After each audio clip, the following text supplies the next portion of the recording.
Holidays-நாலே நம்ம K Travels தான். தமிழகத்தின் முன்னணி டிராவல்ஸ் நிறுவனம். Plan your happy trips with K Travels. 2K Kids வந்து கமலுக்கான ஒரு ஃபேன் ஃபாலோவர்ஸாக வர ஆரம்பிச்சாங்க. ஆனால் அது ஒட்டு மொத்தமாக ஏனத்தான் தலையில் மண்ணாளி கொட்டிக்கிற மாதிரி இந்த பிக் பாஸ் நிகழ்ச்சியில் மொத்தத்தையும் காலி பண்ணிட்டாரு, ட்ரோல் பண்ணிட்டு இருக்காங்க. நிக்சன் ஒரு போட்டியாளர் வந்துட்டு எல்லாருக்கும் முன்னாடியும் ரொம்ப ஆக்ரோஷமாக சொன்னார். அதில் ஒரு வார்த்தை யூஸ் பண்ணியிருந்தார், இனிமேல் அதை பற்றி யாராவது பேசினா சொருகிடுவேன். அவர் ஒரு முறை தான் சொல்லிட்டாரு, கமலஹாசன் எங்கே சொருகிடுவேன், ஏதா சொருகிடுவேன், வேட்டையாடு விளையாடு மாதிரி கண்ணை எப்படி காமிச்சு சொல்லு அப்படி. 15 பேர் உள்ளே இருக்காங்க, அவங்களுக்கே ஒரு நடுநிலையாக ஒரு கருத்து சொல்ல முடியல, உங்களால் வந்து அதை நடுநிலையாக நடத்த முடியல அப்படின்னு நீங்கள் எப்படி தமிழ்நாட்டை வந்து ஆள போறீங்க? எம்ஜிஆருக்கு பிறகு நம்மளாம் வந்து உள்ளே வர முடியாது அப்படின்னு நல்லாவே தெரியும். வந்து இந்த பிக் பாஸ் சீசன் ஃபுல்லாகவே வந்து கமலஹாசன் ட்ரோல் பண்ணுற மாதிரியே அவர் கொண்டு வந்துட்டாங்க. ஆனால் இந்த சீசனை ஏன் இப்படி வந்து அவர் இது பண்ணார், இந்த சீசனோட அப்பீட் ஆகிடலாம் அப்படின்னு முடிவுக்கு வந்துட்டாரா, அதெல்லாம் தெளிவாக பண்ணுவார் அப்படின்ற ஒரு விஷயத்துக்கு வந்துட்டாரா. கமலஹாசன் வந்து கண்ணா முன்னான்னு வச்சு வெளுன்னு வெளுத்துட்டு இருக்கு. எப்படி வந்து அந்த பிரதீப் ஆண்டனிக்கு வந்து நீங்கள் வந்து ரெட் கார்டு விடலாம்? அவங்க வயசு வரைக்கும் அது தெரியுது அவங்களுக்கு. அவங்க வயசு கிட்டத்தட்ட எனக்கு பார்த்தீங்கன்னா 80 வயசு இருக்குங்க. ஒரு பக்கம் இந்த சினிமாக்காரர்கள் தான் இந்த நார்த் மெட்ராஸை வந்து போட்டு குழப்படி பண்ணிக்கிட்டு இருக்காங்க. இந்த கூட ஒரு படம் வந்து ஃபைட் கிளப்னு ஒரு படம். ஓகே, பார்த்தீங்கன்னா என்னவோ அவங்க வந்து 24 ஹவர்ஸும் கஞ்சா வைக்கிறதும், பக்கெட் சாராயம் ஓட்டுறதும், பாலியல் தொழில் செய்யறதும், ஆள் கடத்துறதும், இதுதான் அவங்களுடைய வேலையின் மாதிரியே வந்து திரைப்படங்களை சித்தரிச்சாங்க.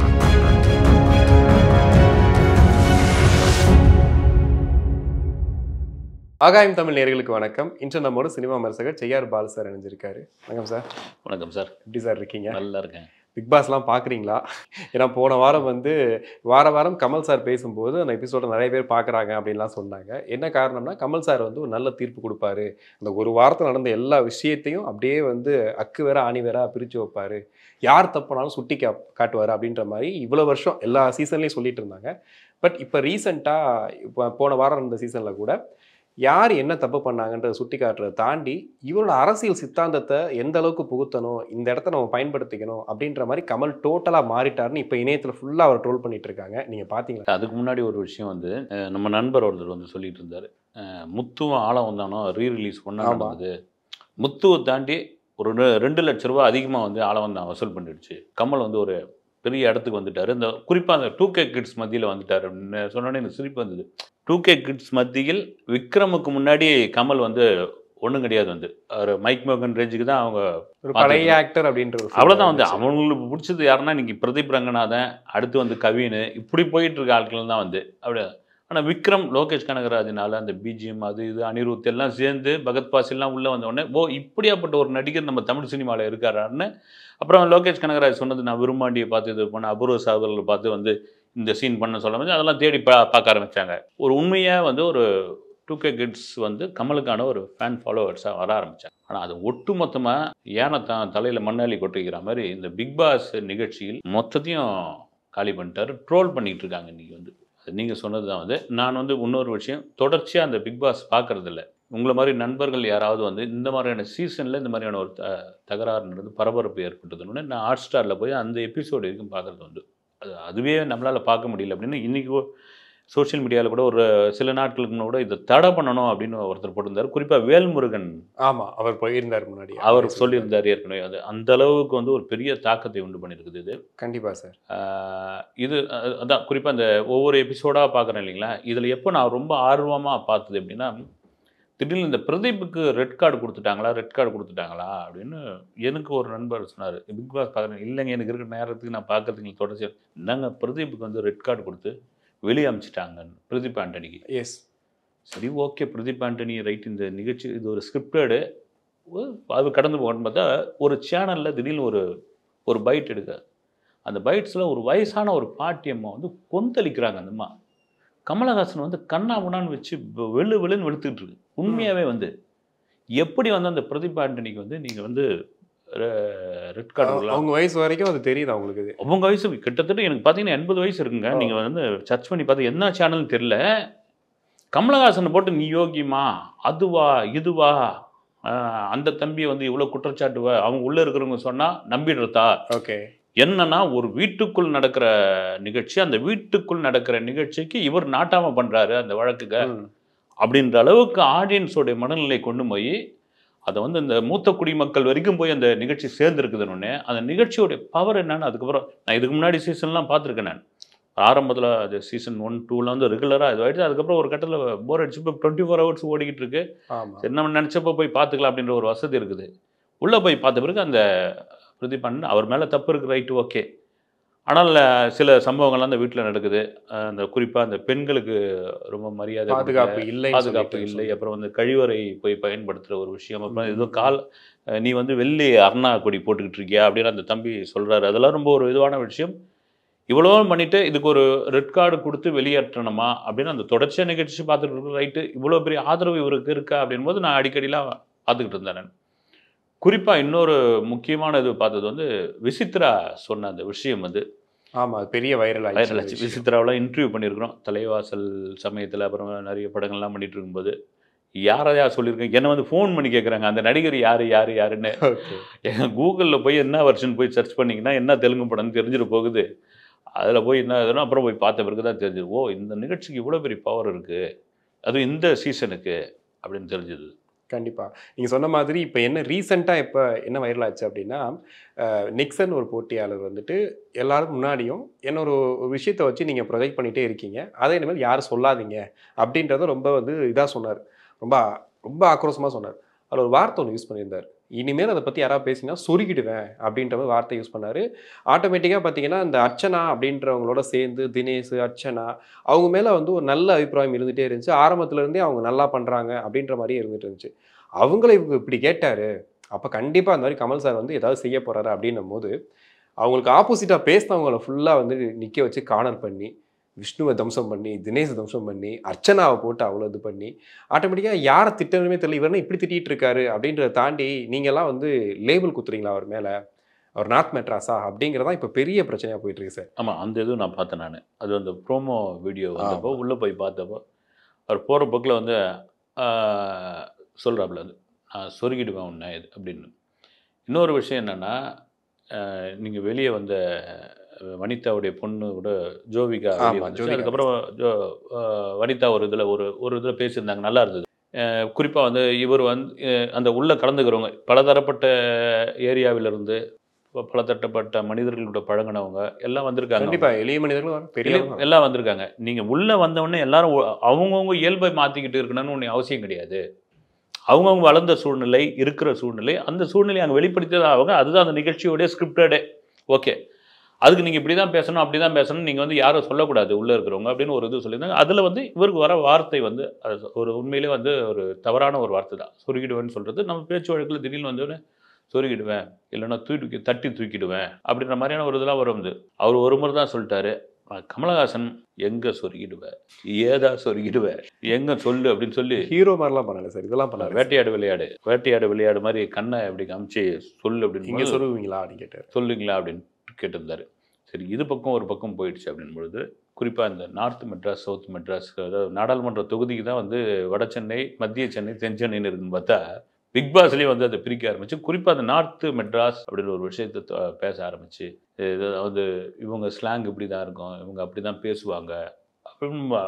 அது ஒரு பெரிய விஷயமா. ஒரு பக்கம் இந்த சினிமாக்காரர்கள் தான் இந்த நார்த் மெட்ராஸை வந்து போட்டு குழப்படி பண்ணிக்கிட்டு இருக்காங்க. இதை கூட ஒரு படம் வந்து ஃபைட் கிளப்னு ஒரு படம். ஓகே, பார்த்தீங்கன்னா என்னவோ அவங்க வந்து 24 ஹவர்ஸும் கஞ்சா வைக்கிறதும், பக்கெட் சாராயை ஓட்டுறதும், பாலியல் தொழில் செய்யறதும், ஆள் கடத்துறதும், இதுதான் அவங்களுடைய வேலையின் மாதிரியே வந்து திரைப்படங்களை சித்தரிச்சுட்டு இருக்கு. வேற வேலை செய்கிறவங்க யாருமே இங்கே கிடையாதா அப்படின்ற அளவுக்கு வந்து வெளியில் இது வந்து சினிமா வந்து உலகம் முழுக்க போய் சேர்ற விஷயம். அதே போல தான் இந்த பிக் பாஸ்ன்ற ஒரு விஷயம் ஒவ்வொரு வீட்டுக்குள்ளேயும் போகிற ஒரு நிகழ்ச்சி. அது நீங்கள் பார்த்தீங்கன்னா நார்த் மெட்ராஸ் இந்த மாதிரியான வார்த்தையை யூஸ் பண்ணுறீங்க, அதை பண்ணுறீங்க, இதை பண்ணுறீங்கன்றார். கமலஹாசன் சென்னை பாஷையை பேசி, சென்னை தமிழை பேசி தான் ரசிகர் மத்தியில் ரொம்ப ஈஸியாக போய் சார். பத்தலை சாங்கில் அதே மெட்ராஸ் பாஷை தான். எனக்கு தெரிஞ்சு ஒரு இன்டர்வியூலேயே வந்து இவர் சொன்னாரா லூஸ் மோகன் சொன்னாரான்னு தெரியல, லூஸ் மோகன் கிட்ட இருக்கிற அந்த மெட்ராஸ் லாங்குவேஜை கமலஹாசன் வாங்கின பிறகு தான் இன்னும் நல்லா அவர் தான் சொன்னார். கமல் சார் தான் இவர் தான் சொல்லியிருந்தார். அவர் தான் எனக்கு குருன்னார். வந்து நீங்கள் சந்திரபாபு சூப்பராக பேசுவார், சந்திரபாபுவை தாண்டி லூஸ் மோகன் கலக்கிடுவார். லூஸ் மோகன் நான் வந்து 2-3 தடவை இன்டர்வியூ பண்ணியிருக்கிறேன். அவர் இயல்பாகவே அவரை வந்து மாற்றிக்க முடியாது.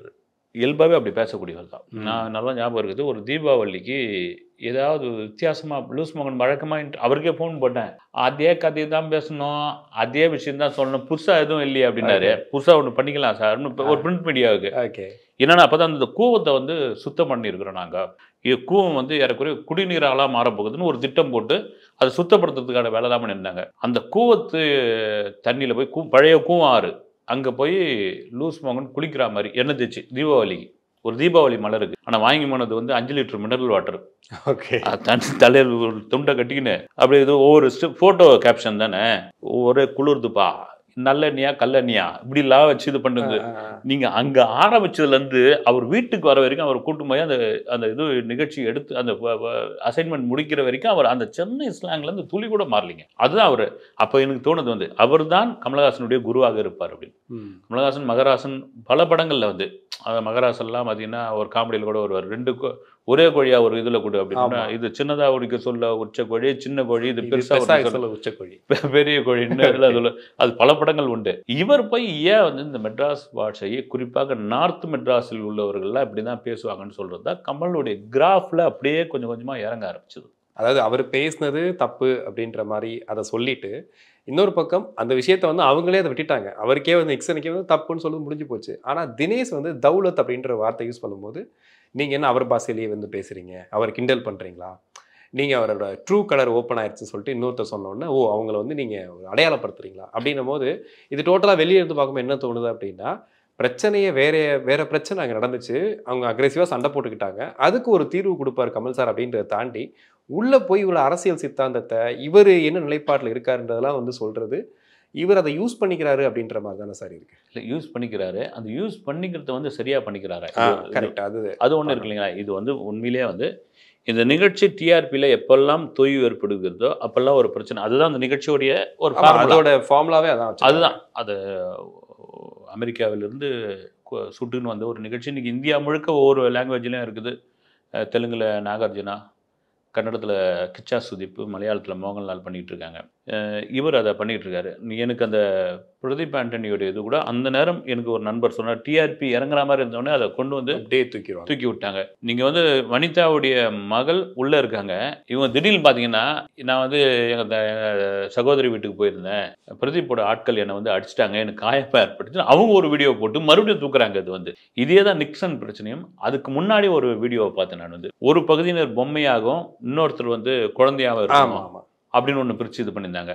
அது யாரோ அந்த பொம்மையாக இருக்கிறவங்க ஒவ்வொருத்தரை பற்றி சொல்லும்போது எனக்கு அது கொஞ்சம் இதுவாகவே இருந்தது. வந்து இது யார் வந்து உங்களுக்கு இந்த இதெல்லாம் சொன்னது வந்து கூல் சுரேஷ்னா அப்படி தான் இருப்பார், அவர் தான் அப்படி தான் இருப்பார்னு கடைசியாக யாரோ வந்து இந்த பொம்மைக்கு கை கொடு இல்லைன்னா காரி துப்பு அப்படின்னு ஒரு இது வேர்டு யூஸ் பண்ணுது. இது என்னன்னா நீங்கள் சொல்கிற மாதிரி நமக்கு தெரியுது, இது திட்டமிட்டு எழுதப்பட்ட ஒரு திரைக்கதை. ஆனால் அந்த திரைக்கதையை நீங்கள் உள்ளே நடத்தும் போது சாதாரண மனிதர்கள் தானே நீங்கள் எமோஷனல் ஆகிடுவாங்க. உங்களுக்கு உள்ளே இருக்கும்போது சார் வெளி உலகத்தை பார்க்கல, செல்ஃபோன் கையில் கிடையாது, என்ன நடக்குதுன்னு தெரியாது, உள்ள மழை வெள்ளமாக சொல்கிறத வச்சு தான் நம்ம தெரிஞ்சுக்கணும். இவங்க உள்ளே இருக்கிறவங்களுக்கு என்ன ஆகிடும், அந்த மன அழுத்தம் தான். நீங்கள் அந்த விசித்ரா கூட அப்படி பேசுறதுக்கு காரணம் என்னன்னா, ஒரு ஃபேமிலிக்குள்ளே வந்துட்டா மாதிரி அவங்க ஒரு மனநிலைக்கு வந்தப்போ தான் ஒவ்வொரு விஷயமா பேசும்போது எனக்கு ஒரு சில வருடங்களுக்கு முன் ஒரு தெலுங்கு சினிமாவில் நடிக்கும் பொழுது ஒரு நடிகரால் பாலியல் தொல்லை ஏற்பட்டது, அதோடு தான் நான் சினிமாவுக்கு குட் பை சொன்னேன் அப்படின்ற ஒரு விஷயத்தை என்னென்னா ஒரு ஃபேமிலியோ ஒரு நண்பர்கள் முன்னாடி சொல்கிற அது ஒரு நிகழ்ச்சின்னு தாண்டி அது சொன்ன இதை தான் வரவழைக்கணும்னு அவங்களுடைய ஐடியா. ஓகே. நீங்கள் முந்தைய சீசன்லாம் எடுத்து பார்த்தீங்கன்னா கஞ்சா கருப்பு ஒரு இது பண்ணியிருப்பாங்க சரிங்களா, பரணியை அடிக்க போகும்போது டக்குன்னு கெட்ட வார்த்தை பேசிட்டு அடிக்க போவார் வெட்ரன் வர. அதுக்கு இவர் கூட அது சொல்லியிருப்பார், எங்கள் ஊர் பக்கம்லாம் அப்படிதான் பண்ணுவோம் அப்படின்னு. அந்த அதே பரணி வந்து அந்த டார்ச்சர் தாங்க முடியாமல் செவரேறி குச்சி ஓடி போயிடுவார். அப்புறம் வந்து ஓவியா ஆர்மி இவங்கெல்லாம் என்ன அதை தாண்டி ஓவியாவுக்கு தான் ஆர்மின்னாங்க. அப்புறமா வந்து இதுவும் நாங்கள் ஓவியா படை அது இதுன்னு சொல்லி ஓவியா வந்து சொல்லிட்டு இருந்தாங்க. நான் வந்து வெளியே வந்தால் அந்த பிக் பாஸ் இவிபி வெளியில் செட்டுக்கு வெளியே வந்து ஒரு 10 டைரக்டர் எனக்கு கதை சொல்கிறதுக்கும் ஒரு 20 ப்ரொடியூசர் என்னை வச்சு படம் பண்ணுறதுக்காக வெயிட் பண்ணுவாங்கன்னு பார்த்தா இன்றைக்கி வரைக்கும் ஒருத்தர் கூட என்னை கூப்பிடல அப்படின்னாங்க. அது வேறு விஷயம் வந்து. ஆனால் அந்த பிக் பாஸ் தான் இன்றைக்கி வந்து கவினை வந்து ஒரு இடத்துல கொண்டு வந்து நிறுத்திருக்கு. இன்றைக்கி கூட பார்த்தீங்கன்னா வந்து ஸ்டார்னு ஒரு கண்டிப்பாக இதோட பிரமாதமாக பண்ணியிருக்காரு. வந்து அதையும் நம்ம சொல்லணும். இந்த பிக் பாஸ் சீசன் ஃபுல்லாகவே வந்து கமலஹாசன் ட்ரோல் பண்ணுற மாதிரியே ஒரு கொண்டு வந்துட்டாங்க. அது வந்து ஆமா. ஒரு கட்டத்துல வந்துட்டு இது சரியான ஆளா அப்படின்னு, ஏன்னா அவர் 6 சீசன் பண்ணிட்டாரு. இப்ப 7வது சீசன்ல வந்து இவர் பண்ற விஷயங்கள்லாம் வச்சு பார்க்கும்போது, இவர் சரியான ஆளா இருக்காரா? இது போல நீயா கோபிநாத்தே வந்து நல்லா பண்றாரு. அவர் கூட வந்து சில விஷயங்கள் கருத்துக்கள் சொல்லும்போது, அத கரெக்ட்டா வந்து உள்ள வாங்கிக்கிட்டு அதுக்கு ஒரு விடை சொல்றாரு. இவரு டோட்டலா கொஞ்சம் வேற மாரி அவங்க ஒருவேளை சேனல்ல சொல்றாங்களான்னு தெரியல. இவங்களெல்லாம் வந்து இப்படி மாத்தி விடுங்க. ஏன்னா அங்க கை தட்டுறத வச்சு தான் உள்ள வந்து டிசைட் பண்றாங்க. இவர் ஒண்ணு சொல்லி கை நீட்டும்போது கை தட்டுறாங்க எல்லாருமே. அப்போ நம்ம யாரு கைத்தட்டல் தட்டுவாங்கன்னு நினைக்கிறத தாண்டி இன்னொருத்தவங்க தட்டிட்டு இருக்காங்க. அவங்களுக்கே புரியல. நமக்கு ஏன் கை தட்டுறாங்க? நம்ம ஒண்ணுமே பண்ணலையே. பூர்ணிமா சொல்றேன். இல்ல ஒரே விஷயம் வந்து இங்க உள்ள இருக்கிறவங்களும் கை தட்டுறாங்கன்னு தெரியுது. ஆமா. இந்த கை தட்டுறவங்களும் 50 பேர் இருப்பாங்க இல்லைங்களா? 50 பேர் இவங்களுடைய ஆள் தானே அது வந்து. ஆமா. அது 50 பேர் முக்கியமா 50 கோடி வெளிய இவ்வளவு பேர் இருக்காங்க. வெளியே எவ்வளோ பேர் இருக்காங்க இல்லைங்களா? அதுக்கு சொல்லுவாங்க நாங்க அவங்களுக்கு தான் ஓட்டு போட சொல்றோம் அப்படின்னு. அது ஓட்டு போட சொல்றீங்க எல்லாம் ரைட்டு. இந்த பிரதிபலிப்பு நான் வந்து ஒரு பைட்ஸ் கொடுத்தாங்க பாருங்க ஒரு பாட்டியம்மா. ஆமா. அதுதான் ரியல் வந்து. ரைட். அதான் உண்மை ஆக்சுவலி. அதுதான் உண்மை. அதுதான் அந்த நிகழ்ச்சிக்குள்ள போய் இது வந்து இந்த 50 பேர் கை தட்டுறது, நீங்க பேசுறது, சேனல் சொல்றதெல்லாம் கமலஹாசன் கேட்க மாட்டார் அதெல்லாம். அவர் என்ன வந்து இதுவா இவர் சொல்றது தான் சேனல் கேட்பாங்க. ஓகே. அந்த இதுல தான் இருக்காரு அது. நீங்க சொல்ற மாதிரி இப்போ என்ன ஓடிட்டு இருக்குன்னா, கோபிநாத் கொண்டு வரலாம், சிம்புவை கொண்டு வாங்க அப்படின்னு. நீங்க மற்ற லாங்குவேஜ் எல்லாம் எடுத்து ஒருத்தர் சோஷியல் மீடியாவில் போட்டிருக்காரு. கிச்சா சுதீப்லாம் பாருங்க, நாகார்ஜுனலாம். இன்னொருத்தர் வந்து கமலஹாசன் வந்து சல்மான் கான் லெவலுக்கு போகாம இருந்தா சரி அப்படின்னு போட்டிருக்காரு. ஒரு சீசன்ல சல்மான் கான் போன வாரம் பார்க்கும்போது அப்படிதான் இருந்துச்சு. அவ்வளவு கடுகடுன்னு இருந்தது. கடுகடுன்னு இருந்தார். ஒரு சீசன்ல சட்டையெல்லாம் கட்டிடுவாரு சல்மான் கான். ஆமா. சட்டை கழட்டி வச்சுட்டு நான் போறேன்றார். வா வெளிய வான்னுவாரு. ஒருத்தர் உள்ள இருக்கிற வெளியே வா, உன்னை தொலைச்சிடுவேன், நீ என்ன பார்த்துட்டியா அப்படின்னு ஏறக்குறைய வந்து நேரடியான மிரட்டல்லாம் நடந்திருக்கு. அதுதான் வந்து இந்த பிக் பாஸ்க்குள்ள ஆரம்பத்தில் கமலஹாசன் வரும்பொழுது தொடர்ச்சியாக முகம் காட்டிக்கிட்டே இருந்தால் அந்த கிரேஸ்லாம் போயிடும், முன்ன மாதிரிலாம் இதுவாக இருக்காது அப்படிலாம் துணிச்சலாக உள்ளே வந்தார். அதே இது கூட மீடியாக்கள்லாம் பேசப்பட்டது. ஒரு நடிகருக்கு, ஒரு பெரிய ஹீரோவுக்கு, ஒரு ஸ்டார் ஹீரோவுக்கு தன்னை வந்து அதிகம் காட்டவே கூடாது, அது குறைச்சிடணும். ஆனால் வந்து அந்த சீசன்லாம் வந்து கமலஹாசன் பெரிய அளவில் கொண்டு போச்சு. எல்லார்கிட்ட போய் ரீச் பண்ணுச்சு. எல்லா வீட்டுக்கும் போச்சு. எல்லா வீட்டுக்கும். மையம் சார்பாக வேட்பாளராக கோயம்புத்தூரில் அவர் நின்று வீதி வீதியாக போனப்போ கூட அந்த பிக் பாஸ் வச்சு தான் அவங்க பேசினாங்க வந்து. கண்டிப்பாக. ஆனால் இந்த சீசனை ஏன் இப்படி வந்து அவர் இது பண்ணாரு, இந்த சீசனோட அப்பீட் ஆயிடலாம் அப்படின்னு முடிவுக்கு வந்துட்டாரா, அதெல்லாம் தெளிவாக பண்ணுவார் அப்படின்ற ஒரு விஷயத்துக்கு வந்துட்டாரா, இல்லை இங்கே வந்து வேற மாதிரி நம்ம வச்சு செய்வோங்க, நம்முடைய குணத்தை காட்டுவோம் அப்படின்ற ஒரு முடிவுக்கு வந்திருக்காரான்னு தெரியல. ஓகே. இது இப்போ ஒரு பேசினதையும் இதுக்கு முன்னாடி பிக் பாஸ் ஆரம்பிக்கும் முன்னாடி ஒரு ப்ரொமோ ஒன்று விட்டுருந்தாங்க. அதில் வந்து உள்ளே வந்து ஒரு நார்த் மெட்ராஸில் இருக்கக்கூடிய கமல் பாஸில் அந்த ஒரு மெட்ராஸ் பாஸில் பேசக்கூடிய கமலும், இன்னொரு பக்கம் இப்போ பிக் பாஸ் ஹோஸ்ட் பண்ணிட்டு கமலும் வந்து பேசிக்கிற மாதிரி. அப்போ அவர் நிறைய பேசுகிறாரு வைக்கும் போது இவர் டக்குனே சிப்பா அப்படின்னு சொல்லிட்டு போகிற மாதிரி ஒரு விஷயம் பண்ணார்.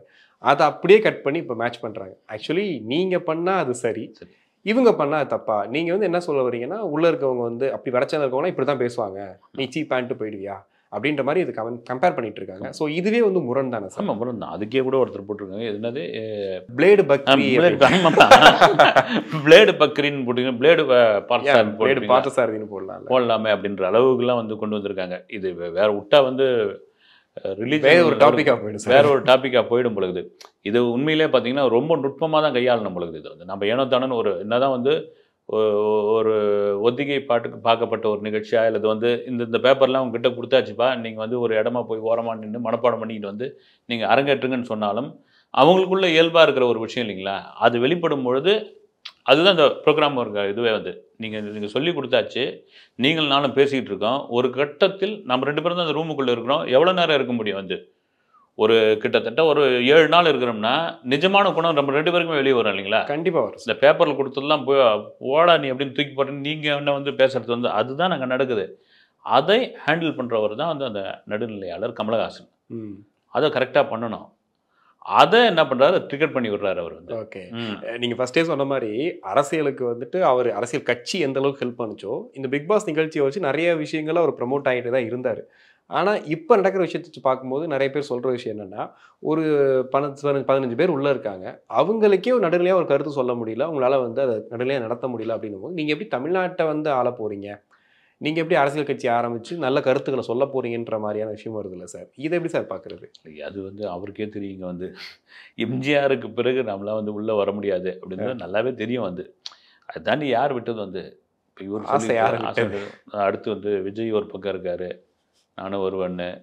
இன்னொன்று பார்த்தீங்கன்னா இன்னும் ரஜினிகாந்த் நான் வரலன்னு சொன்னால் கூட ராகவேந்திரா கல்யாணம் பண்ண வாசலில் நாளைய முதல்வா எதிர்கால முதல்வான்னு போஸ்டர் ஒட்டிக்கிட்டு தான் இருக்கிறாங்க. அதனால் இதெல்லாம் தெரியும் வந்து தெரிஞ்ச இந்த நிகழ்ச்சியை வந்து மிக சரியாக பயன்படுத்திக்கிறார் அவர் வந்து.